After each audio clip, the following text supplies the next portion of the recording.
안녕하세요. 숲에서 책 읽기입니다. 오늘의 책은 시를 잊은 그대에게입니다. 저자는 정재찬, 출판사는 휴머니스트입니다. 다음은 인터넷 교보문고의 책 소개를 발췌한 내용입니다. 정재찬 교수가 개설한 강좌에는 공대, 의대, 법대 등 시와는 거리를 두고 지내온 학생들이 대부분이다. 시를 잊은 그대에게는 이공계 학생들을 대상으로 한 시 읽기 강좌, 정재찬 교수의 문화 혼용의 시 읽기 강의의 내용을 바탕으로 집필한 시 에세이다. 저자는 각종 스펙 쌓기와 취업에 몰두하느라 마음마저 가난해져 버린 학생들에게 이 책을 통해 시 읽는 즐거움을 오롯이 돌려주고자 했다. 친숙한 46편의 시를 담고 있는 이 책은 평론의 언어를 그대로 답습하여 문학으로부터 독자를 소외시키고 많은 현 문학 교육의 엄숙주의를 날카롭게 비판한다. 마치 축제를 즐기듯 문화를 향유하는 방법을 일러주며 문학 작품을 많이 아는 것보다 진실로 좋아하는 시 한 작품이 있어야 스스로 작품을 찾아 읽고 즐길 수 있게 된다고 말한다. 자, 그럼 책을 읽어볼까요?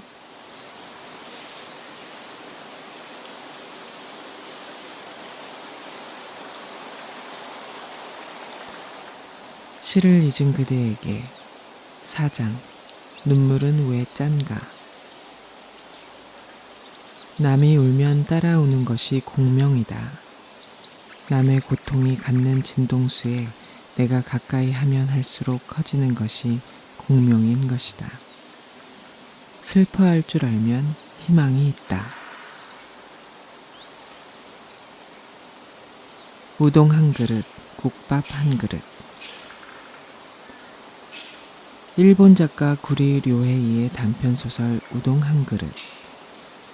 한 해가 저무는 어느 섣달 금음날, 홋카이테이라는 우동집에 허름한 차림의 부인과 두 아들이 찾아오면서 이야기가 시작된다. 세 사람은 달랑 우동 한 그릇을 시킨다. 헌데 가게 주인은 정작 그들의 자존심이 상하지 않도록 우동을 그릇에 넉넉히 담아 넌지시 내어준다. 그 다음 이야기는 생략하자. 아직 읽지 않은 이를 위하여. 이 소설은 우리나라에서도 베스트셀러, 스테디셀러가 되고 교과서에 실렸을 정도로 널리 알려진 작품이다. 하지만 많은 사람이 이 소설을 읽었어도 이 소설의 원 제목이 우동 한 그릇이 아니라 한 그릇의 각해소바, 곧 메밀국수 한 그릇임을 아는 이는 그다지 많지 않다. 우리가 설날에 떡국을 먹듯 일본인들은 일종의 세밑 풍속처럼 섣달 금음날에 해 넘기기 국수, 즉 도시코시 소바를 먹는데 그것이 바로 따뜻한 국물이 있는 메밀국수, 각해소바이다. 그렇다고 하여 우동 한 그릇이 잘못된 번역으로 보이지는 않는다. 오히려 훌륭한 창조적 번역에 가깝다. 사실 겨울밤에 메밀국수를 먹는 것보다 우동 한 그릇을 먹는 것이 우리 정서에는 훨씬 더 정감 있고 따스하고 실감나게 다가오기 때문이다. 예서 한 걸음 더 나아가 아예 우리 실정에 맞게 더 과감히 번안한다면 어떻게 될까? 우동 한 그릇을 먹더라도 우동집보다는 포장마차가 배경으로 등장하는 것이 더 그럴듯할 것이다. 아니 중국집을 배경으로 삼아 자장면 한 그릇을 먹는 편이 더 그럴듯하지는 않을까? 국밥 한 그릇은 또 어떨까?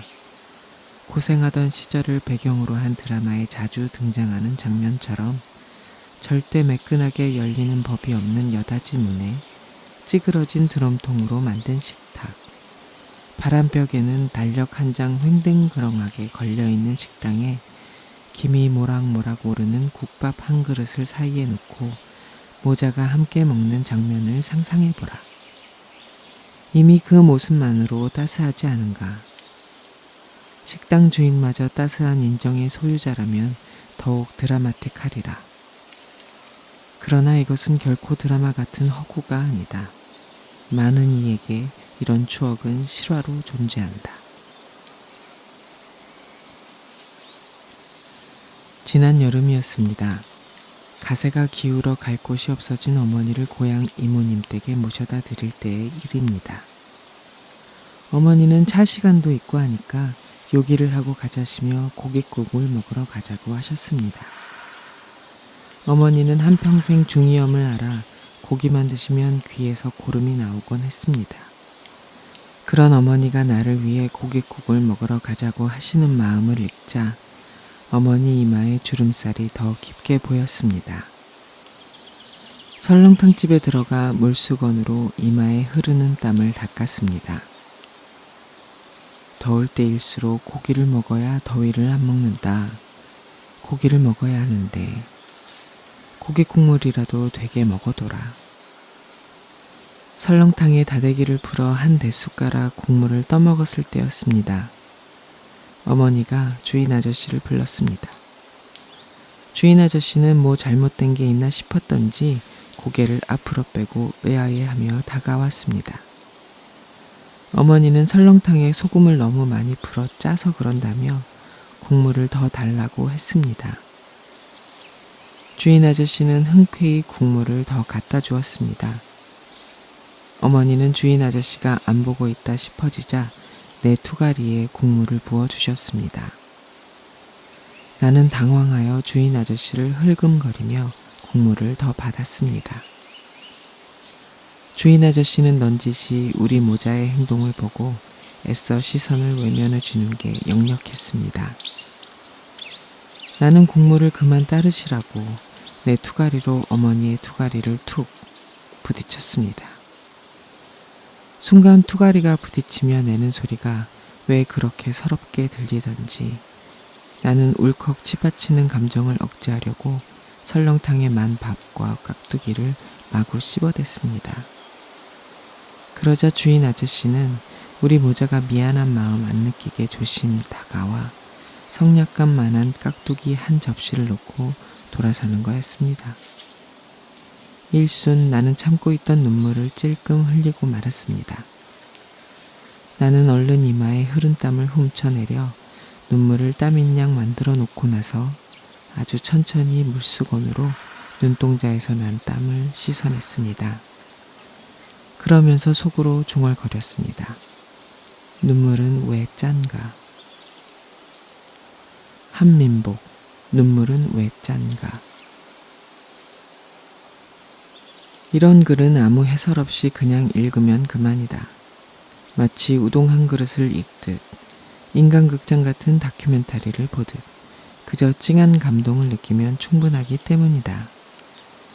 이것이 과연 시인가 묻는 일도 부질없다. 이 작품은 원래 한민복의 시집이 아니라 산문집에 실려 있는 것이 사실이지만 대다수의 독자들에게는 시로 알려져 있다. 시인이 시라고 하면 시이듯 독자들이 시라고 읽는데 굳이 그걸 아니라 할 이유도 없지 않을까? 이 글의 시다움은 마지막 한 줄에 집약되어 있다. 눈물은 왜 짠가? 함축적이고 여운이 남는 이 한마디가 이 시를 시로 만들었다고 해도 과언이 아니다. 괜히 눈물의 성분을 분석하지 말라. 98.55%의 물, 나트륨, 칼륨 등의 염료와 알부민, 글로불린 같은 단백질, 심지어 양파깔대와 달리 감정이 섞인 눈물에서만 발견된다는 카테콜라민을 분석한다고 하여 눈물의 비밀이 밝혀질 리 없다. 우리의 정서상 사나이가 밖에서 눈물을 흘린다는 것은 부끄러운 일이다. 이럴 때 우리는 많은 핑곗거리를 알고 있다. 연기가 눈에 들어가서 하품하다가 웃다가 그만. 시 속의 사나이는 자신의 눈물을 땀으로 치장한다. 하지만 여기서 속아서는 안 된다. 그는 그 눈물을 씻어냈다. 그런데 눈물이 왜 짠가 중얼거리는 겔까? 그렇다.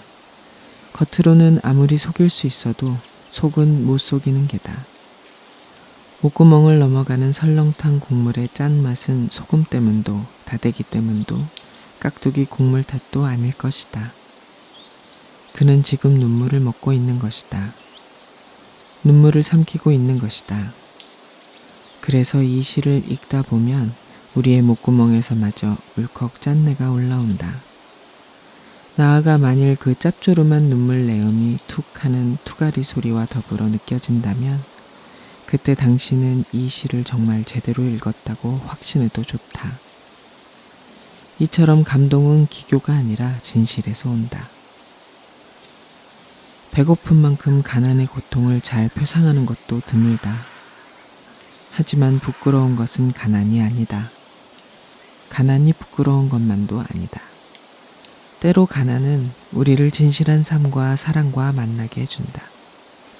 가진 것이 없기에 그 사랑은 더 애틋하고 애절하고 참되다. 그 사랑을 의심하게 하거나 훼손할 만한 여한한 조건도 없기에 그런 사랑은 더 빛이 나는 법이다. 그럴 땐 배고파도 배고프지 않을 수 있다. 설렁탕보다 자장면이 더 좋은 사람은 이 시인의 다른 작품을 읽어보라.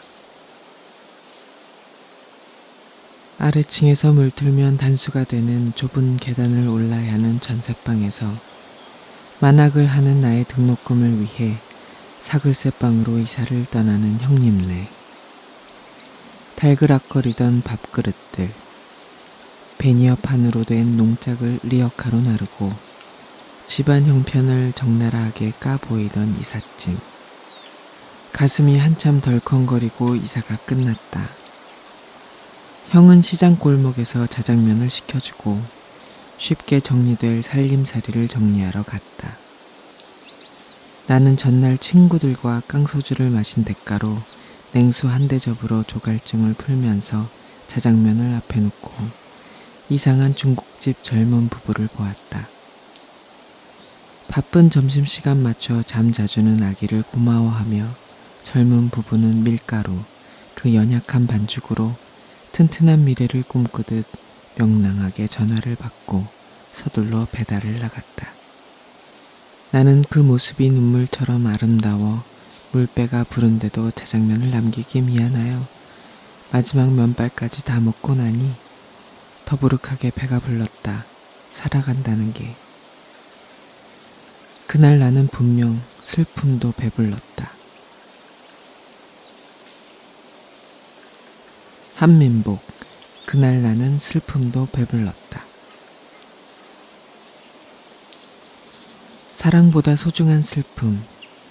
그러나 이는 가난한 시인이 눈물겹게 승인한 눈물의 아름다움임을 잊지 말자. 그저 등 따숩고 배부른 이가 남의 슬픔도 배부르게 보는 것이야말로 정말 배부른 일이다. 배고픈 이에게 배고픔도 나중에 추억이 되리라는 말이야말로 물정 모르는 이의 잔인하고 무책임한 말이다. 일단 가난은 슬픔이고 슬픔은 고통이다. 그것이 가장 기초적인 진실이다. 하지만 우리는 짐짓 외면한다.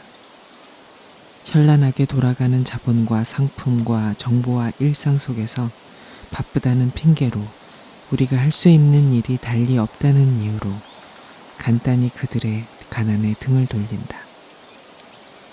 그리하여 때로 우리는 그것을 피할 수 없는 거라 말하면서도 그 피할 수 없는 게 왜 하필 그들이고 왜 당신은 아니냐는 질문에는 슬쩍 답을 피해간다. 빈부격차를 해소해야 한다고 하면서도 나라가 당신의 세금을 조금이라도 올리는 날이면 당장에 흥분을 한다. 자기한테 세금의 혜택이 돌아오는 것은 공평한 일이고 자기 돈이 타인의 혜택으로 돌아가면 불공평하다고 여기기 일수다. 더 가공할 일은 불평등을 당연시하는 시선, 곧 무관심이다. 그것은 또 다른 가난, 곧 마음의 가난이다. 그렇듯 마음이 가난한 이들에게 무엇을 선물할까? 나는 이제 너에게도 슬픔을 주겠다. 사랑보다 소중한 슬픔을 주겠다. 겨울밤 거리에서 귤 몇 개 놓고 살아온 추위와 떨고 있는 할머니에게 귤값을 깎으면서 기뻐하던 너를 위하여 나는 슬픔의 평등한 얼굴을 보여주겠다. 내가 어둠 속에서 너를 부를 때 단 한 번도 평등하게 웃어주질 않은, 가만히에 덮인 동사자가 다시 얼어 죽을 때 가만히 한 장조차 덮어주지 않은 무관심한 너의 사랑을 위해, 흘릴 줄 모르는 너의 눈물을 위해 나는 이제 너에게도 기다림을 주겠다. 이 세상에 내리던 한방눈을 멈추겠다. 보리밭에 내리던 봄눈들을 데리고 추위 떠는 사람들의 슬픔에게 다녀와서 눈 그친 눈길을 너와 함께 걷겠다. 슬픔의 힘에 대한 이야기를 하며 기다림의 슬픔까지 걸어가겠다. 정호승, 슬픔이 기쁨에게. 정호승은 기쁨에게 슬픔을 선사하겠다고 한다. 아니, 이 시의 화자는 정호승이 아니라 절대자나 신 같은 존재로 보인다.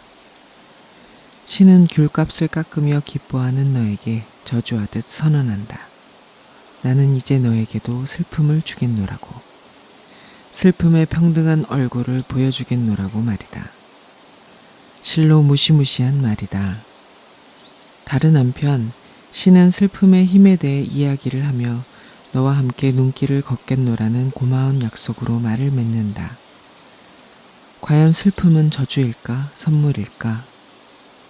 슬픔이 저주인 건 알겠는데 슬픔이 어떻게 선물일 수 있을까? 신은 답한다. 슬픔은 사랑보다 소중한 것이라고. 무릇 마음의 슬픔을 모르는 자는 육신의 아픔을 모르는 자만큼이나 불행하다. 아픈 건 불행이다. 하지만 아픈 줄 모르고 아파할 줄 모르는 건 아픈 것보다 더 큰 불행이다.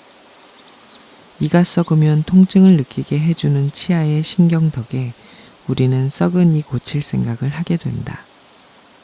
통증을 모르면 우리는 죽는다.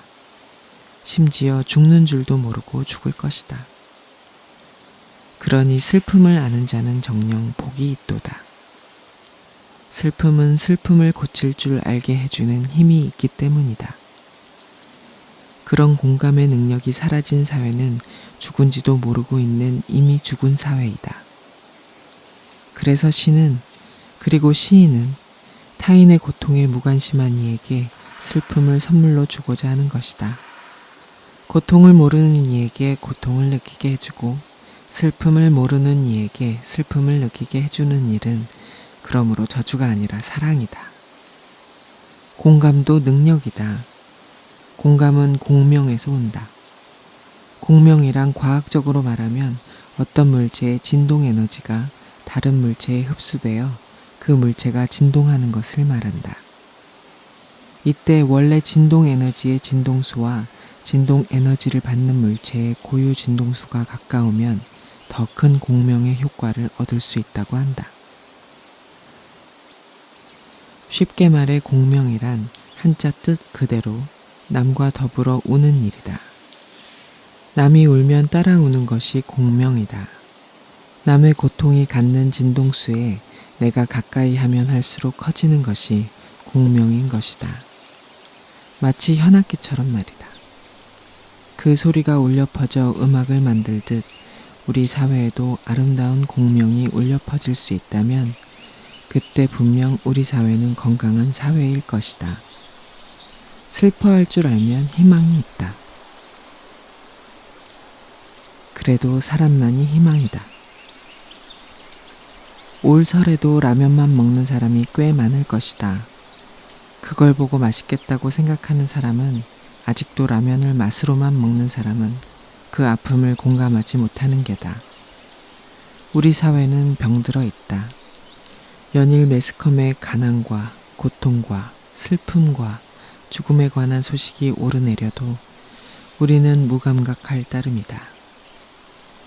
시인과 예술가는 그것이 바로 우리 사회가 죽음에 직면한 상태임을 예민하게 알아차리고 우리에게 우리 자신을 고발한다.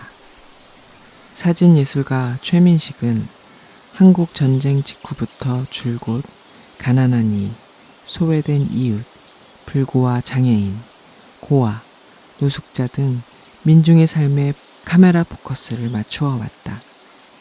우리가 일부러 눈길을 마주치길 피해온 사람들, 내심 불안해하기도 하며 가까이 하기를 저어했던 사람들한테 말이다. 그러니 이것은 한민복, 정호승보다 더 직설적인 한 편의 시라고 해도 무방하다. 최민식이 고통만을 보여준 것은 아니다. 그는 우리에게 희망의 징표도 내어 보인다. 그런데 그 희망의 징표 또한 고통받는 사람들로부터 나온다. 우리가 앞서 읽어온 시와 똑같이 말이다. 이렇게 본다면 한때 열린 그의 사진전 제목이 사람만이 희망이다 였음은 결코 우연이 아니다. 그것은 바로 노동자 시인 박노해의 시집 제목이 아니었던가. 희망찬 사람은 그 자신이 희망이다. 길 찾는 사람은 그 자신이 새 길이다. 참 좋은 사람은 그 자신이 이미 좋은 세상이다. 사람 속에 들어있다. 사람에서 시작된다. 다시 사람만이 희망이다. 박노해 다시. 근자의 사람들을 만나면 누구나 우리 사회가 썩었다고들 한다. 헌데 그럴 때 보면 늘 자신은 거기서 예외다. 그러니까 역설적으로, 아니 논리적으로 말한다면 모두 한결같이 우리 사회가 썩었다고 하면서 정작 자신들은 한결같이 거기서 예외라고들 하니 우리 사회는 전혀 썩지 않았다는 결론을 얻게 되는 셈이다. 적어도 우리 사회가 썩었다는 것을 자각하는 한 우리에겐 여전히 희망이 남아있다는 뜻이다. 그렇다. 사람을 보면 절망하게 된다고 하지만 역시 희망은 사람에게서 찾을 수밖에 없다. 사람만이 희망이다. 남을 탓하고 절망하기 전에 자신을 바로 세우고 희망을 놓치지 않고 부여잡는 사람, 바로 그런 사람만이 희망인 것이다. 남에게서 희망을 찾고 남에게서 희망을 기다리는 사람은 절망이다. 우리 각자가 희망을 만드는 사람이 되어야 하는 것이다. 그러기에 슬픔의 시인 정호승도 우리에게 희망을 만드는 사람이 되라고 이렇듯 살뜰히 권하지 않았던가. 이 세상 사람들 모두 잠들고 어둠 속에 갇혀서 꿈조차 잠이 들 때 홀로 일어난 새벽을 두려워 말고 별을 보고 걸어가는 사람이 되라. 희망을 만드는 사람이 되라. 겨울밤은 깊어서 눈만 내리어 돌아갈 길 없는 오늘 눈 오는 밤도 하루의 일을 끝낸 작업장 부근 촛불도 꺼져가는 어둠 방에서 슬픔을 사랑하는 사람이 되라. 희망을 만드는 사람이 되라. 절망도 없는 이 절망의 세상, 슬픔도 없는 이 슬픔의 세상, 사랑하며 살아가면 봄눈이 온다. 정호승, 희망을 만드는 사람이 되라 중에서. 시인은 희망을 찾으라고 하지 않는다. 아무리 애를 써도 희망이 보이지 않는 때가 있고 절망도 없을 만큼 절망적인 세상이 있는 법이다. 절망도 없는 것이야말로 절망이다. 슬픔도 없는 것은 정말 큰 슬픔이다. 이렇게 희망이 보이지 않을 때 그렇다면 자신이 희망을 만드는 사람이 되라고 시인은 말한다. 없으면 만들면 된다는 것이 시인의 낙관이요 희망이다. 이런 세상에서 그래도 우리가 택해야 할 길은 사랑뿐이다. 사람을 사랑하는 것만이 희망이다. 희망을 만드는 사람을 서로 사랑하는 것만이 희망이다. 아니 굳이 다른 이에게 희망이 될 각오까지 할 필요도 없다. 그저 자신에게 스스로 희망이 되는 사람이 되면 충분하다.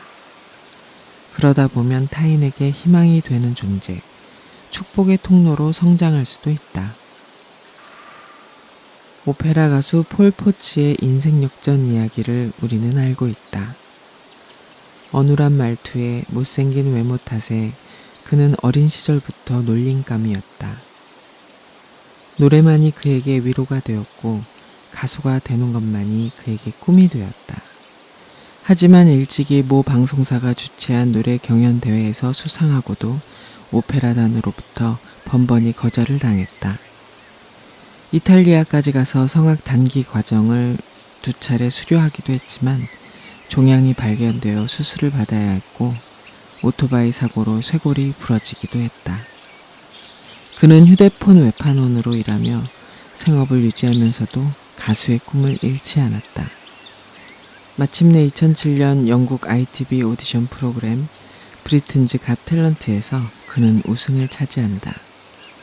첫 주 심사위원과 관객 앞에 선 그의 모습은 솔직히 별 기대를 주지 않았다. 외모에 대한 우리의 선입견이 얼마나 뿌리 깊은 것인지 촌스럽고 어딘가 모자라 보이는 듯한 그가 텔레비전에 나와서 노래를, 그것도 오페라 투란도트의 공주는 잠 못 이루고를 부르겠다고 하니 가관이었던 게다. 그러나 그의 노래가 시작되자 분위기는 급격히 반전된다. 그의 노래는 파바로티의 죽음이 끼친 안타까움을 상쇄해주는 듯 했다. 결국 그의 꿈은 이루어졌다. 경연대회 우승 이후 드디어 그는 대형 음반 제작사와 100만 파운드짜리 계약을 맺으며 가수가 되었고 그의 음반은 출시 2주 만에 30만 장의 판매고를 올렸다고 한다.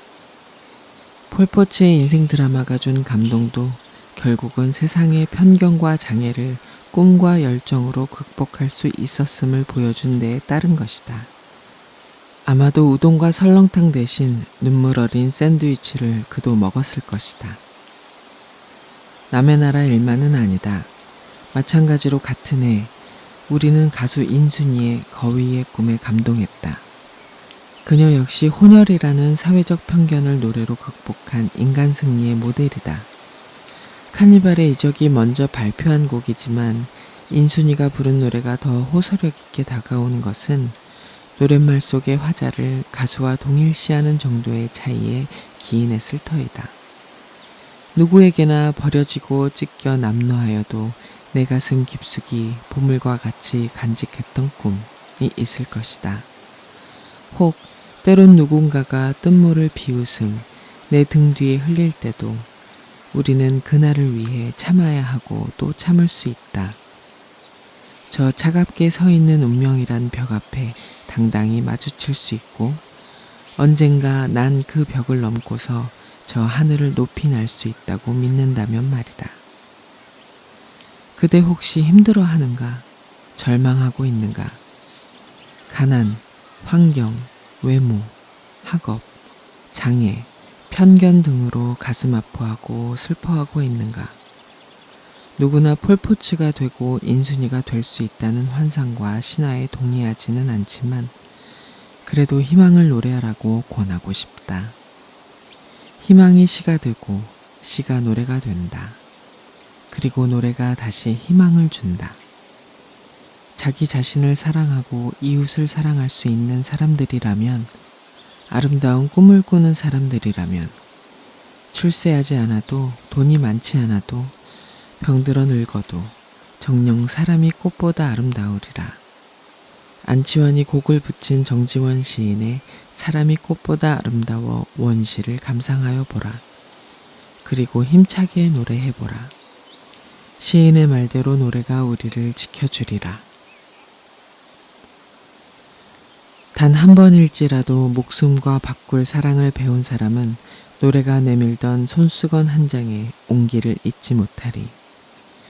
지독한 외로움에 쩔쩔매도 거기에서 비켜서지 않으며 어느 결에 반짝이는 꽃눈을 닫고 우렁우렁 잎들을 키우는 사랑이야말로 지푸른 숲이 되고 산이 되어 메아리로 남는다는 것을. 강물 같은 노래를 품고 사는 사람은 알게 되리. 내내 어두웠던 산들이 저녁이 되면 왜 강으로 스미어 꿈을 꾸다 밤이 길수록 말없이 서로를 쓰다듬으며 부둥켜 안은 채 느긋하게 정들어 가는지를. 누가 뭐래도 믿고 기다려주며 마지막까지 남아 다순 화음으로 어울리는 사람은 찾으리. 무수한 가락이 흐르며 만든 노래가 우리를 지켜준다는 뜻을. 정지원, 사람이 꽃보다 아름다워. 온 세상이 캄캄해 보일 정도로 희망이 사라진 날. 정말이지 지독히 외로운 날. 그런 날일수록 시를 찾고 노래를 하며 누가 뭐래도 나를 믿어주는 한 사람을 떠올려 보라. 빛은 실제이고 어둠은 결국 현상에 불과한 것. 빛이 없어 어두운 것이지 어두워서 빛이 없는 건 아니기에 빛이 어둠을 몰아낼 수 있어도 어둠이 빛을 몰아낼 수는 없는 것이기에 우리의 절망과 슬픔은 끝내 소망과 기쁨에 무릎을 꿇으리니.